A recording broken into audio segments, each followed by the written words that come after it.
아브라함은 갈대아 우르를 떠나 하란을 거쳐 하나님께서 이끄신 가나안 땅에 도착했어요. 이번 시간에는 아브라함이 가나안 땅에 들어갔을 때 가나안 땅의 상태에 대해서와 아브라함과 함께한 롯에 대해서 공부할 거예요. 첫째, 아브라함이 가나안 땅으로 이주해 왔을 때 가나안 땅에는 누가 살고 있었나요? 둘째, 롯은 어떤 곳을 선택했나요? 셋째, 소돔과 고모라는 어떤 도시였나요? 넷째, 롯은 어떤 특성을 가진 사람이었나요? 에 대한 답을 창세기 12장과 13장의 말씀을 통해 찾아보면서 소돔과 고모라를 통해 무엇을 알 수 있나에 대해 공부할 거예요. 창세기 11장 31절 데라가 그 아들 아브라함과 하란의 사들인 그의 손자 롯과 그의 며느리 아브라함의 아내 사레를 데리고 갈대아인의 우르를 떠나 가나안 땅으로 가고자 하더니 하란에 이르러 거기 거류하였으며 라고 아브라함 일행은 갈대아 우르를 떠나 북서쪽으로 약 966km 떨어진 하란에 머물렀어요. 하란은 훗날 아브라함의 손자 야곱이 외삼촌 라발의 집에 가게 되는데 그곳이 바로 밧단 아람으로 하란의 서쪽의 일대가 밧단 아람이에요. 또한 밧단 아람에서 멀지 않은 곳에 나홀의 성이 있는데 창세기 24장 10절 이에 종이 그 주인의 낙타 중 10匹를 끌고 떠났는데 곧 그의 주인이 모든 좋은 것을 가지고 떠나 메소포타미아로 가서 나홀의 성에 이르러라고 나홀의 성은 아브라함의 형제인 나홀과 그의 부인 밀가 곧 하란의 딸인 밀가에게서 낳은 부두엘의 딸 리브가가 아브라함의 며느리 곧 이삭의 아내가 되는데 이곳이 바로 나홀의 성이에요. 두 곳 모두 하란과 가까운 곳에 있었어요. 하란은 우루와 상황이 비슷했어요. 하란 역시 우루처럼 시인이라는 달의 신을 섬기며 신사를 세우고 제사를 행했던 곳으로 수메르 문화권 안에서 성장했던 도시였어요. 하란에서 아브라함의 아버지 데라가 죽었고 하나님께서 아브라함에게 하란을 떠나라고 명하셨어요. 이에 창세기 12장 5절 아브라함이 그의 아내 사레와 조카 롯과 하란에서 모은 모든 소유와 그 얻은 사람들을 이끌고 가나안 땅으로 가려고 떠나서 마침내 가나안 땅에 들어갔더라라고 아브라함은 하나님께서 인도하시는 대로 남쪽으로 약 644km 내려와 가나안 땅으로 들어가게 돼요. 창세기 12장 6절 아브라함이 그 땅을 지나 세겜 땅 모래 상수리 나무에 이르니라고 아브라함은 먼저 세겜에서 단을 쌓았어요. 그런데 아브라함이 가나안 땅에 이주해 왔을 때 아무도 살고 있지 않았을까요? 만약 사람들이 살고 있었다면 과연 누가 살고 있었을까요? 우리는 이런 의문이 있어야 해요. 그냥 가나안 땅에 들어갔구나로 끝나면 안 돼요. 이런 궁금증을 가지고 전에 배웠던 말씀과 연결해서 답을 찾을 수 있어야 해요. 창세기 12장 6절 그때에 가나안 사람이 그 땅에 거주하였더라 라고 가나안 족속들이 살고 있었다고 했어요. 이 가나안 사람들이 누구의 후손들이었나요? 바로 Q21 셈, 함, 야벳의 후손들은에서 배운 함의 후손들이에요. 함의 후손들이 벌써 가나안 땅에 들어와 살고 있었던 거예요. 그렇다면 이들은 언제 어떤 계기로 이곳까지 와서 살게 되었을까요?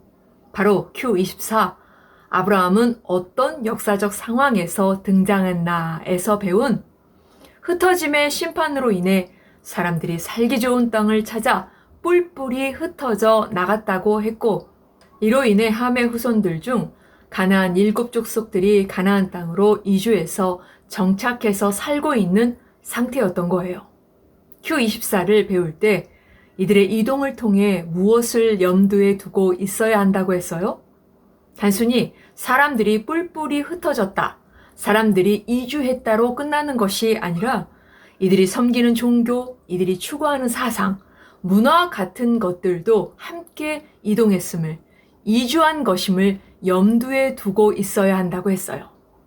결국 아브라함이 하나님께서 지시하신 땅인 가나안 땅으로 들어왔을 때는 이미 가나안 7족속들이 이주로 인해 가나안 7족속들의 사상과 문화와 종교가 들어와 있는 상태, 다시 말해서 창세기 10장 함의 후손들을 대표하는 니므롯의 특성과 창세기 11장 니므롯과 같은 사람이 만든 인간이 중심인 나라 바벨탑이 추구했던 목표와 사상과 성격이 먼저 들어와 있던 상태였던 거예요.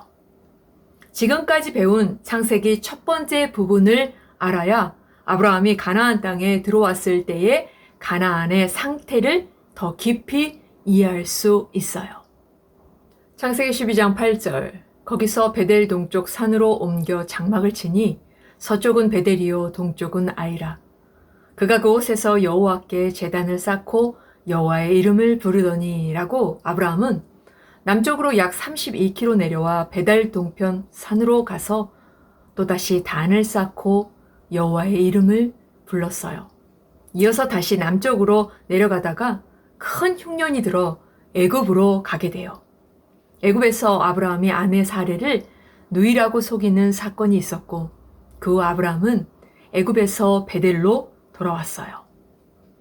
아브라함이 갈대아 우르를 떠날 때나 하란에서 가나안 땅으로 들어올 때나 가나안 땅에서 애굽으로 갔을 때나 그리고 또다시 가나안 땅 베델로 돌아왔을 때나 늘 함께한 대표적인 사람이 있었어요. 바로 아브라함의 형제인 하란의 아들인 롯이에요. 롯은 아브라함과 함께 갈대아 우르부터 하란을 거쳐 가나안 땅까지 동행한 사람이에요. 이제 롯도 어느 정도 독립적으로 생활하며 가축들을 많이 가지고 있는 상태였었나 봐요. 이에 창세기 13장 7절, 그러므로 아브라함의 가축의 목자와 롯의 가축의 목자가 서로 다투고 또 가나안 사람과 브리스 사람도 그 땅에 거주하였는지라 라고 베델과 아이 일대에 이미 가나안 사람과 브리스 사람이 거주하고 있는 상태였는데 아브라함과 롯의 일행이 들어와 가축들에게 풀을 먹일 수밖에 없는 상황에서 땅은 좁고 가축에게 먹일 풀들은 한정적이었어요. 그때 아브라함의 목자와 롯의 목자들끼리 다투는 일이 일어났고 이런 상황은 이미 거주하고 있던 가나안 사람들과 브리스 사람들에게는 좋게 보일 리가 없었어요. 어쩌면 다툼을 틈타서 이들의 습격을 받을 위험도 있는 굉장히 불리한 상황이었어요. 이에 아브라함은 롯과 헤어지기로 결정했어요. 창세기 13장 8절, 아브라함이 롯에게 이르되 우리는 한 친족이라. 나나 너나 내 목자나 내 목자나 서로 다투게 하지 말자라고 아브라함은 자신의 조카 롯을 데리고 요단과 유대의 들이 다 보이는 소알 평지가 내려다 보이는 베델의 높은 산에 올라가 9절, 내 앞에 온 땅이 있지 아니하냐, 나를 떠나가라. 내가 좌하면 나는 우하고 내가 우하면 내가 좌하리라 라고 아브라함은 비록 이 땅은 하나님께서 자신에게 허락하신 약속하신 땅이지만 아브라함은 자신의 권리를 내세우지 않고 관대하게 양보해서 롯이 먼저 선택할 수 있는 우선권을 주었어요. 이처럼 롯은 아브라함의 관대한 배려로 자신이 원하는 곳을 먼저 선택할 수 있었고 창세기 13장 10절, 이에 롯이 눈을 들어 요단 지역을 바라본즉 소알까지 온 땅에 물이 넉넉하니 여호와께서 소돔과 고모라를 멸하시기 전이었으므로 여호와의 동산 같고 애굽 땅과 같았더라 라고 눈으로 볼 때 물이 풍성해서 마치 에덴 동산처럼 보이는 요단 평야를 선택했어요. 롯은 그곳에서 살면서 자꾸 동쪽으로 이동하게 되어 마침내 소돔 사람들이 살고 있는 곳까지 이르러 소돔성에 들어가 살게 되었어요. 반면 아브라함은 롯과 헤어진 뒤 창세기 13장 18절 이에 아브라함이 장막을 옮겨 헤브론에 있는 마므레 상수리 수풀에 이르러 거주하며 거기서 여호와를 위하여 제단을 쌓았더라 라고 아브라함은 베델 남쪽 산간지대로 다니다가 70km 남쪽으로 점점 내려가 높은 산간 위의 도시인 헤브론 입구 마므레 상수리 나무 숲에 자신의 주 생활터전을 잡고 그곳에 주로 거하게 돼요. 창세기 13장 12절 아브라함은 가나안 땅에 거주하였고 롯은 그 지역의 도시들을 머무르며 그 장막을 옮겨 소돔까지 이르렀더라 라고 롯이 살게 된 소돔과 고모라는 과연 어떤 곳이었을까요? 창세기 10장 18절부터 19절에 아로아 족속과 스말 족속과 하만 족속을 낳았더니 이후로 가나안 자손이 족속이 흩어져 나갔더라. 가나안의 경계는 시돈에서부터 그라를 지나 가사까지와 소돔과 고모라와 아드마와 스보임을 지나 라사까지였더라. 라는 말씀처럼 소돔과 고모라에는 함의 후예인 가나안 자손의 족속들이 살고 있는 상태였어요. 이들이 언제 가나안 땅으로 이주해서 살게 되었는지는 정확하게 알 수는 없지만 앞에서도 말했듯이 아마도 바벨 사건 이후 언어의 혼잡과 흩으심의 심판으로 인류의 대이동이 일어난 전후일 것으로 예상할 수 있어요. 가나안 족속들의 이동으로 인해 창세기 10장과 11장에서 배운 함의 후예를 대표하는 니므롯이 만든 나라의 성격과 메소포타미아 문화와 종교, 사상 등이 함께 들어왔을 것이고 이를 고수하며 살고 있는 상태로 결국 함의 후예들, 가나안의 족속들이 하나님께서 약속하신 땅에 먼저 들어와 그 땅을 더럽히고 있었음을 알 수 있어요.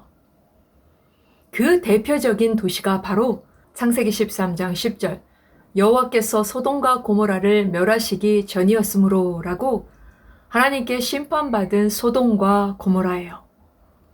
우리는 소돔과 고모라를 통해 그냥 이런 일이 있었구나로 끝나는 것이 아니라 소돔과 고모라의 상태가 어디로부터 비롯되었는지, 즉 노아의 세 아들 중 함이 어떤 사람이었으며 함의 아들인 가나안의 후예들이 무엇을 추구하며 살았는지, 이들이 어떻게 가나안 땅까지 소돔과 고모라까지 이주해서 살고 있었는지 창세기 앞부분의 말씀과 연결해서 생각할 줄 알아야 해요.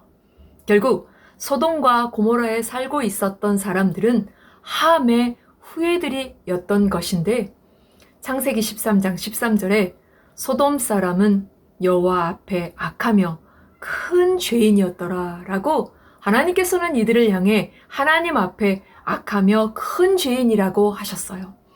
이는 그들이 추구했던 문화와 사상과 종교와 그리고 생활 방식으로 인해 소돔과 고모라의 모든 것들을 죄악으로 가득 차게 만들었기 때문이에요.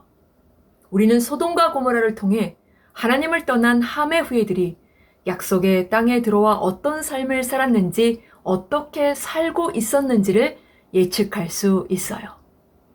그렇다면 이런 소돔성에 살았던 롯은 어떤 특성을 가진 사람이었을까요?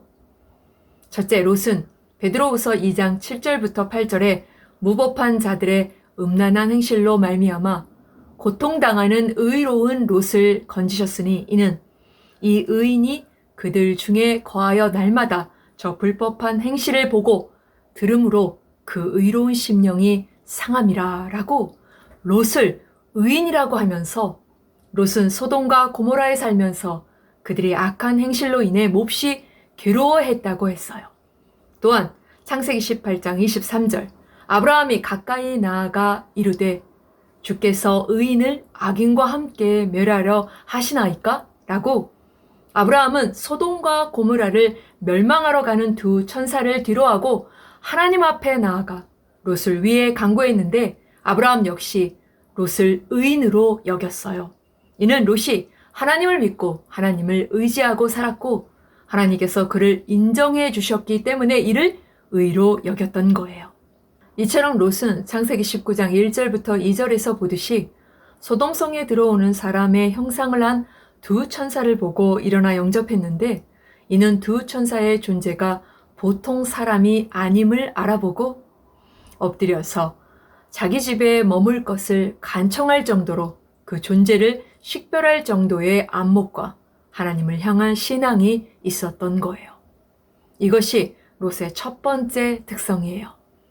그리고 롯의 또 다른 특성은 롯은 요단 평야를 선택했다고 했고 창세기 13장 12절에 아브라함은 가나안 땅에 거주하였고 롯은 그 지역의 도시들에 머무르며 그 장막을 옮겨 소돔까지 이르렀더라라고 점점 동쪽으로 이동해서 소돔성에 들어가 소돔 사람들과 함께 살았다고 했어요. 창세기 19장 1절에 롯이 소돔 성문에 앉았다가 라고 했는데 이 자리는 보통 사람들이 앉는 자리가 아니라 그 성의 높은 지위, 권력에 있는 사람들이 앉는 자리였다고 해요. 그러므로 롯은 소돔 사람들 사이에 인정받으면서 점차 존귀한 사람으로 대접받는 존재였음을 알 수 있어요.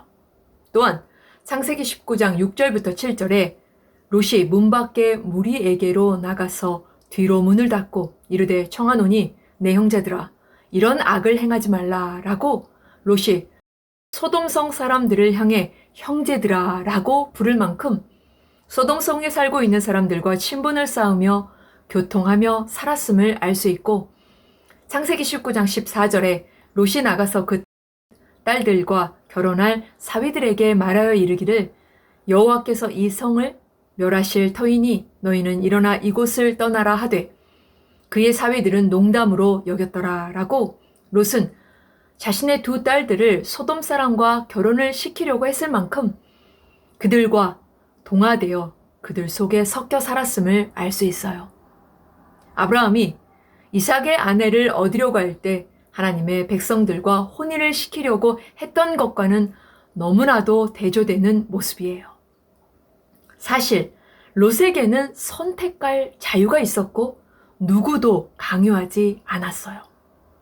롯은 아브라함을 따라 가나안 땅까지 함께하며 아브라함이 받은 약속과 사명의 말씀을 듣고 나와 함께 여기까지 왔지만 그에 대한 의식이 없었어요. 다시 말해서 창세기 12장 1절부터 3절의 말씀을 바로 깨닫지 못했던 것, 하나님의 말씀에 대한 명확한 인식이 없는 사람이었던 거예요. 비록 하나님을 떠나지는 않았지만 하나님을 믿었지만 그 결과 하나님의 불쌍히 여기심을 받아 소돔과 고모라의 심판 가운데에서 건짐을 받아 살아났지만 눈에 보이는 세상적인 물질적 풍요로움에 점점 끌려 스스로 소돔 성에 들어가 그들과 함께 그들 속에 들어가 섞여 살았고 소돔 사람들은 물론 자신의 가족들에게조차 아무런 영향을 끼치지 못하는 삶을, 영적인 어떤 영향력도 발휘하지 못하는 삶을 살았던 것이고 그 결과 롯은 모든 것을 다 잃어버리게 되었던 거예요.